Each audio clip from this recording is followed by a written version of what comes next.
The rain fell like a whispered secret, each drop carrying the weight of something unseen, something dangerous. The city's usual hum had dulled to a murmur, as if even the streets knew what was coming. Jake's fingers brushed the cold metal in his coat pocket, just a reassurance, a habit, while Lila's sharp eyes scanned the shadows, her pulse steady despite the storm brewing around them. They shouldn't have been here.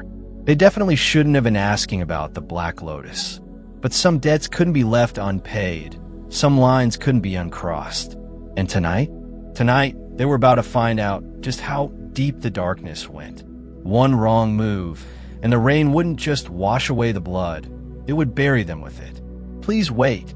Before we start, tap that iCar button in the top right corner and smash that subscribe button right now. Hit the notification bell so you're first in line when new stories land. All right, let's dive into the story. Chapter 1. The first time Dr. Cassandra Vale saw it, her stomach twisted so violently she had to clench her jaw to keep from retching. The thing in the containment chamber wasn't just grotesque, it was wrong in a way that bypassed logic and went straight to primal terror. A pulsing mass of flesh, its surface shifting like boiling tar, veins threading beneath a thin, bruised membrane that stretched and split only to reform seconds later. The air reeked of antiseptic and something darker, something metallic and wet, like old blood left to rot. Cassandra adjusted the snug fit of her biosuit, the sleek black material hugging every curve of her athletic frame. She'd seen horrors before. Black Ops biotech wasn't a field for the squeamish, but this was something else entirely. "You're staring," came a familiar voice behind her, laced with amusement. She didn't turn. "And you're not staring enough. Look at this thing, Marcus. Really look." Dr. Marcus Rook stepped beside her, his broad shoulders nearly brushing hers. He was taller by half a head, his sharp green eyes scanning the creature with detached curiosity. "Yeah, it's ugly. So what? Ugly doesn't mean dangerous." Cassandra shot him a glare. "It's not just ugly. It's changing.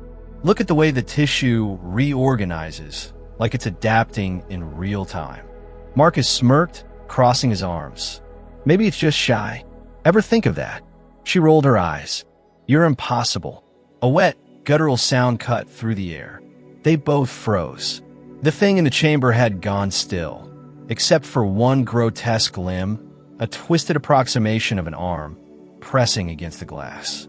A single, bloodshot eye emerged from the shifting flesh, locking onto Cassandra with unnerving focus. Then it spoke. "You didn't turn away." The voice was like gravel and sludge, words forced through something that shouldn't have had vocal cords. Marcus instinctively stepped back, his hand hovering near the shock pistol at his hip. "Okay, that's new." Cassandra didn't move. Her pulse pounded in her ears, but she held the creature's gaze. "What are you?"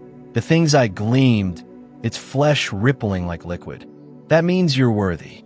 Marcus let out a sharp laugh. "Worthy? Worthy of what? A nightmare." Before Cassandra could respond, the lights flickered. A low hum filled the room, building to a shrill whine. The containment chamber's status panel flashed red. "Warning, breach imminent." Marcus grabbed her arm. "We need to go. Now." Cassandra barely had time to react before the glass shattered. The creature exploded outward, not in shards, but in tendrils, lashing through the air like whips of sinew and bone. Scientists screamed, bolting for the exits. Alarms wailed, drowning out everything but the creature's final, guttural whisper as it vanished into the chaos. "Find me." Then the power died, plunging the lab into darkness. Only one thought burned in Cassandra's mind as Marcus dragged her toward the emergency exit. This wasn't an experiment anymore. This was a hunt. Chapter 2. The emergency lights flickered to life, bathing the ruined lab in a pulsing crimson glow. Cassandra stumbled as Marcus yanked her through the doorway, her boots slipping on the slick floor. Was that water or something worse? The acrid stench of burnt wiring mixed with that same rotten meat odor from the containment chamber, making her gag. "Move faster, Vale." Marcus barked, shoving a fallen chair out of their path. "Unless you want to cuddle with our new friend back there." Cassandra shot him a glare, but didn't slow down. "You think this is funny?" That thing just spoke. It understood us. A crash echoed behind them as something heavy toppled over. Marcus didn't look back. "Yeah, and it's real flattering that it likes you, but I prefer not to be here when it—" A guttural screech cut through the corridor, so loud the walls vibrated. "Decides to propose. Run." They rounded a corner, skidding past overturned equipment. Cassandra's lungs burned, but she forced herself to keep pace with Marcus. The exit sign glowed green ahead, 20 more feet. Then the power died again. Absolute darkness swallowed them. Cassandra froze, her breath coming in sharp gasps. Something wet dripped onto her shoulder. She didn't want to look up. Marcus's voice was barely a whisper. "Don't move." A slow, rhythmic clicking sounded above them, like bone tapping against metal. The stench intensified, thick enough to taste. Cassandra's hand crept toward her belt, fingers brushing the cool metal of her shock rod. The clicking stopped. A warm, rancid breath washed over her face. Then lights. The backup generators roared to life with a deafening whine. Cassandra blinked against the sudden glare, just in time to see a mass of writhing tendrils recoil into the ventilation shaft above them. Marcus grabbed her wrist. "Now we go." They burst through the emergency exit into the pouring rain. Cold water slapped Cassandra's face, shocking her back to full alertness. The facility's perimeter fence loomed ahead, its barbed wire glittering under the storm-lit sky. Marcus vaulted over a fallen crate. "Keep going." The jeeps just passed. A thunderous crunch cut him off. Cassandra whirled around. The lab's exterior wall bulged outward, steel reinforcements groaning like dying animals. With a final shriek of tearing metal, the creature exploded into the night. Twice as large as before, its form now a grotesque fusion of half-formed limbs and snapping jaws. Marcus cursed, fumbling for his shock pistol. "Oh, come on. What does it take to—" The creature lunged. Cassandra reacted on instinct. Her shock rod crackled to life as she swung, direct hit. Blue electricity arced across the creature's flesh. It howled, recoiling just long enough for Marcus to empty his pistol into its central mass. Black ichor splattered the ground, hissing where it struck the wet concrete. The creature shuddered, then laughed. A wet, choking sound that shouldn't have been possible. Marcus paled. "That's new." The creature's flesh rippled, wounds sealing before their eyes. It took a shuddering step forward, then froze. Its misshapen head cocked to the side, as if listening to something only it could hear. With one last, rattling breath, it turned and sprinted into the storm. Unnaturally fast, its form blurring between the raindrops. Silence. Marcus exhaled sharply. Well, that happened. Cassandra stared at the spot where the creature had vanished. Her shock rod trembled in her grip. "It's evolving, Marcus." Faster than we predicted. Rainwater dripped down Marcus's face as he reloaded his pistol with shaking hands. "Yeah, and I've got a real bad feeling it's not done with us yet." A flash of lightning illuminated the wreckage behind them, and a single word scrawled in black ichor across the broken wall. "Find me." Cassandra's stomach dropped. This wasn't an escape. It was an invitation. Chapter 3. The safe house smelled like stale coffee and gun oil. Cassandra slumped into a creaking chair, her still damp hair clinging to her neck as she booted up the stolen holopad.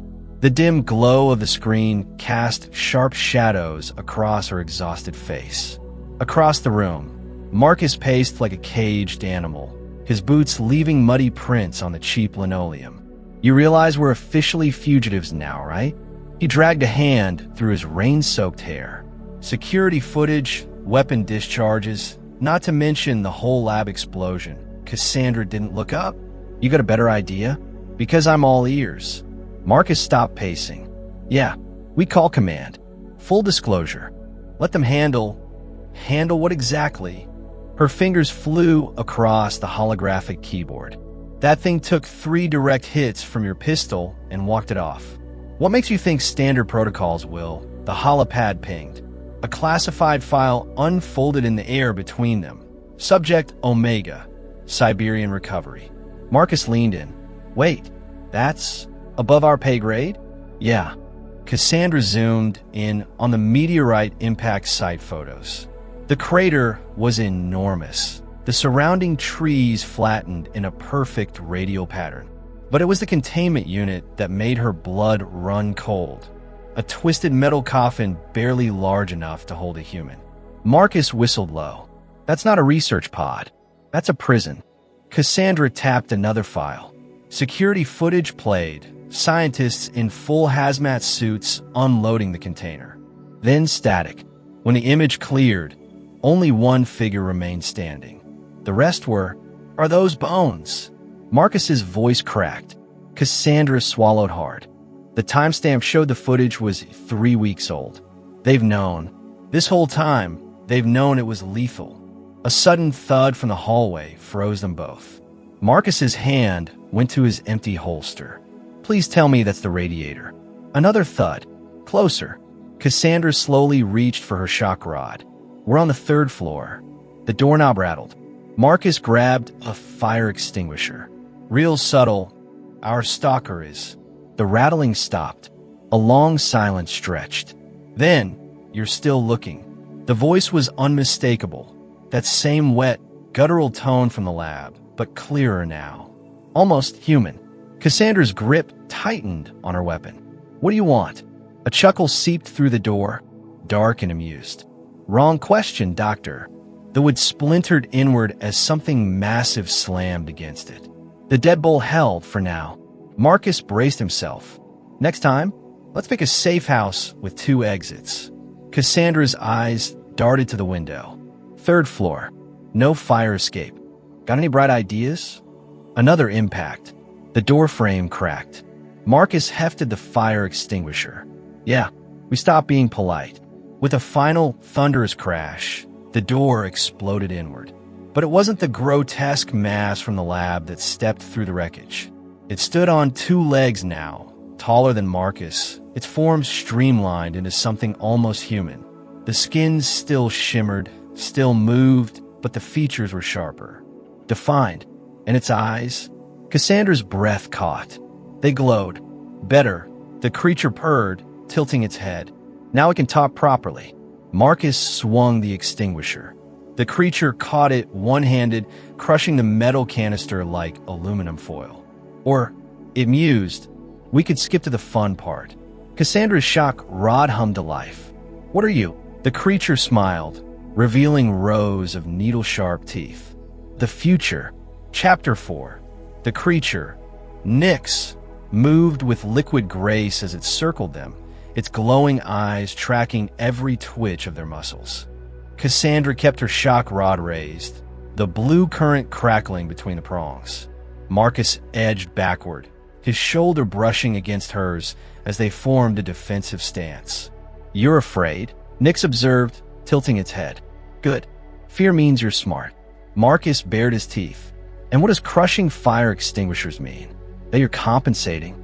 Nyx paused, then let out a sound that might have been laughter if laughter could be made of grinding bones. Direct. I like that. It flexed its fingers, the skin rippling like molten wax before settling into something disturbingly human. But you're asking the wrong questions. Cassandra's grip tightened. Fina, let's start with an easy one. Why us? Nyx's smile widened, stretching its face just a little too far. Because you saw me in my worst and didn't look away. It took a step closer, its voice dropping to a whisper. Most creatures run. Most creatures scream. But you? A long, clawed finger pointed at Cassandra. You watched. Marcus shifted his voice low. Yeah, well, we're scientists. Staring at horrible things is kind of our job. Nyx's glowing eyes flicked to him. And yet, here you are armed. Hiding. Running. It spread its arms, the motion eerily graceful. You know what I am now? So tell me, doctors, do I frighten you more when I'm ugly? Cassandra's pulse hammered in her throat, but she didn't back down. You changed. That's not evolution. That's adaptation. Clever girl. Nyx's form shivered, muscles shifting beneath its skin. But you still don't understand. A sudden crack echoed through the room as its body contorted, spine elongating, limbs stretching. The transformation was faster this time, smoother. When it stilled, the creature was gone. In its place stood a woman. Tall, powerful, flawless. Her skin was smooth and dark as polished obsidian, her curves accentuated by the sleek, form-fitting suit that seemed to grow from her body like a second skin. But it was her eyes that held Cassandra frozen, golden, pupil-less, burning with an intelligence that was ancient and alien. Marcus sucked in a sharp breath. Oh, you've got to be kidding me. Nyx smiled, and this time it was almost human. Better. Cassandra's shock rod wavered. What the hell are you? Nyx stepped forward, her movements hypnotic. I told you. The future. She reached out, her fingers hovering just inches from Cassandra's face. But more importantly, I'm a choice. Marcus grabbed Cassandra's arm, yanking her back. Don't. Nyx's smile didn't falter. You still don't trust me. Cassandra swallowed hard. Give me one reason why I should. Nyx's golden eyes gleamed. Because in 3 days, your governments will burn this city to the ground, trying to kill me. She leaned in, her voice a whisper. And the only question is, will you burn with them? The holopad on the table suddenly blared to life, a red alert flashing across the screen. Military lockdown initiated. All civilians evacuate Zone 9 immediately. Marcus cursed. They're nuking us? Nyx straightened, her expression unreadable. No. She turned toward the window, where the first streaks of dawn painted the sky. They're nuking me. Cassandra's blood ran cold. And if we stay? Nyx looked back at her, something almost like pity in those golden eyes. Then you'll finally see what I really am. Chapter 5. The emergency alert kept blaring, its shrill tone cutting through the tension like a knife. Cassandra stared at the holopad's flashing red text. Zone 9 evacuation mandatory, while Marcus slammed his fist against the wall. This is insane. They can't just wipe out a whole sector. Nyx didn't react to his outburst. She stood perfectly still by the window, her golden eyes reflecting the first light of dawn. They can. They will. She turned slightly, her obsidian skin drinking in the pale sunlight. They've done it before. Cassandra's mouth went dry. What do you mean? Nyx's fingers traced the glass absently. Not here. Other worlds. Other experiments. A shadow crossed her face, there and gone in an instant. Your kind has a habit of destroying what they fear. Marcus barked out a laugh. Yeah? And you're what? The friendly neighborhood space monster here to teach us a lesson. Nyx's gaze snapped to him, her pupils contracting into slits. I'm not a monster. The words came out sharp, edged with something almost like pain. I'm a test. Cassandra stepped forward, shock rod still humming in her grip. A test for what? For the first time, Nyx hesitated. Then, a deafening boom shook the building. The window shattered inward as a shockwave rattled the walls. Cassandra ducked, glass raining down around them. Marcus grabbed her arm. That wasn't a nuke. That was artillery, Nyx finished calmly. She didn't flinch as debris pinged off her skin. They're softening the area first, making sure I can't run. Another explosion rocked the street outside. Closer this time. Cassandra could hear screams now. Panicked civilians still trying to evacuate. Marcus's face paled. They're firing on their own people. Nyx's lips curled into a bitter smile. Sacrifices for the greater good. Isn't that what you humans call it? Cassandra's stomach twisted. She'd seen the reports, the cold calculations of acceptable losses. But hearing it like this, another blast. The ceiling cracked, raining plaster down on them. Nyx sighed. We're out of time. She turned fully to Cassandra, her golden eyes burning with intensity. Choose. Now. Marcus stepped between them. Like hell we're trusting you. Nyx didn't even glance at him. Her gaze stayed locked on Cassandra. You saw me when I was weak, when I was ugly. Her voice softened. You didn't look away. Outside, the roar of approaching VTOL engines grew louder. Cassandra's hands shook. If we go with you, what happens? Nyx extended a hand. Her fingers were perfectly formed now, but Cassandra could still see the faint shimmer under her skin, the reminder of what lay beneath. You live, Nyx said simply, and you see what humanity could be if it stops being afraid. A massive explosion lit up the street outside, close enough the heat seared Cassandra's face. The building groaned ominously. Marcus grabbed her shoulder.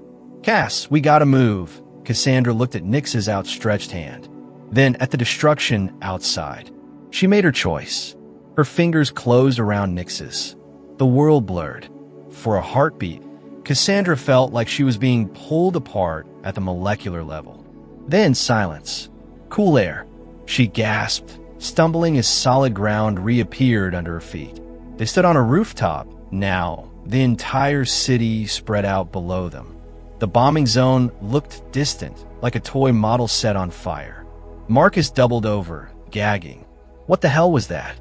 Nyx released Cassandra's hand, her expression unreadable. A preview. Cassandra's legs threatened to give out. Teleportation? That's impossible. Nyx's golden eyes gleamed. So was I, until today. High above them, a new sound cut through the air, the telltale shriek of hypersonic missiles. Nyx didn't even look up. Watch closely, doctors, she murmured. This is where your world changes. The first missile hit, and Nyx moved. Chapter 6. The dim glow of the streetlights flickered as rain began to patter against the pavement, casting shimmering reflections on the wet asphalt. Jake tightened his coat around him, his breath visible in the chilly air. You sure this is the place? He muttered, eyeing the rundown building with suspicion. Beside him, Lila rolled her eyes, adjusting the strap of her bag. Would I drag you out here in the middle of the night if I wasn't? Trust me, this is where we'll find him. Jake scoffed. Oh, I trust you, about as far as I can throw you. Which, by the way, isn't very far. Lila smirked, nudging him with her elbow. Ah, come on. Admit it, you'd be lost without me. Lost?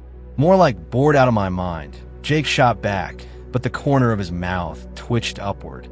The creak of the building's front door interrupted their banter. A shadowy figure emerged, his voice gruff. You two done? Or should I come back when you finish your little comedy routine? Jake's hand instinctively went to his side, where his weapon was concealed. Who's asking? The man stepped into the light, revealing a scar running down his cheek. Name's Victor. Heard you've been asking around about the Black Lotus. Not very smart if you ask me. Lila crossed her arms. Good thing we didn't ask you then.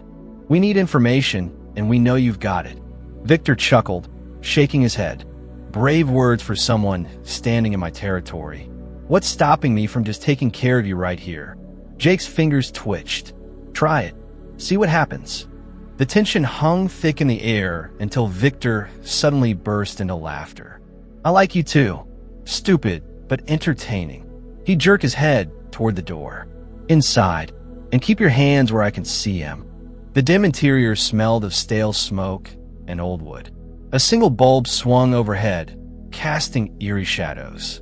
Victor dropped into a chair, propping his feet on the table. So, what's your interest in the Black Lotus? Lila leaned forward, her voice low. They took something from us. We want it back. Victor's smirk faded. You don't just take back from the Lotus. They're not exactly the forgiving type. Jake's jaw tightened. We're not exactly the forget and move on type either. Victor studied them for a long moment before sighing. Fine, but this'll cost you. Information like this doesn't come cheap. Lila tossed a small pouch onto the table. It landed with a heavy thud. Will that cover it? Victor peeked inside, his eyebrows rising. Well, maybe you're smarter than you look. He leaned in, his voice dropping to a whisper. The Lotus is moving their operation tonight. They'll kuton midnight. But if you're going after them, You'd better be ready. They don't leave witnesses. Jake stood, his eyes burning with determination. Then it's a good thing we don't plan on losing.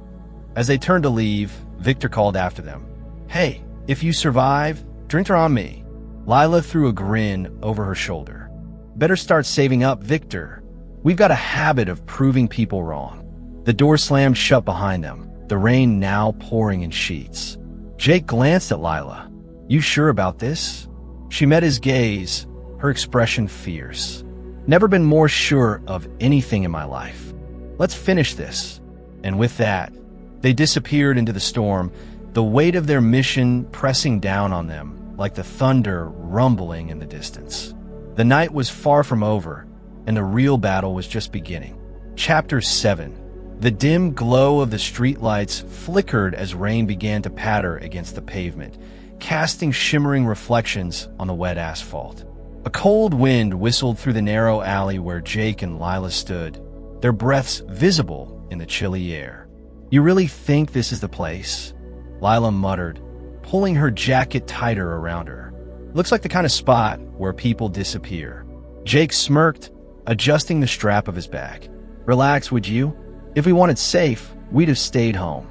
Yeah, well, home didn't have a psycho with a vendetta, she shot back, rolling her eyes. A creaking sound echoed from the shadows, and both froze. A figure stepped forward, his face half hidden under a hood. Took you long enough, the man grumbled, his voice rough. Lila tensed. You're the one who left the note? The man nodded, pulling out a crumpled piece of paper. Figured you'd want answers before it's too late. Jake snatched it, scanning the contents. His expression darkened. This says the shipment's going down tonight. If we don't stop it, then your little town becomes ground zero, the stranger finished. You got 2 hours. Tops. Lila cursed under her breath. 2 hours?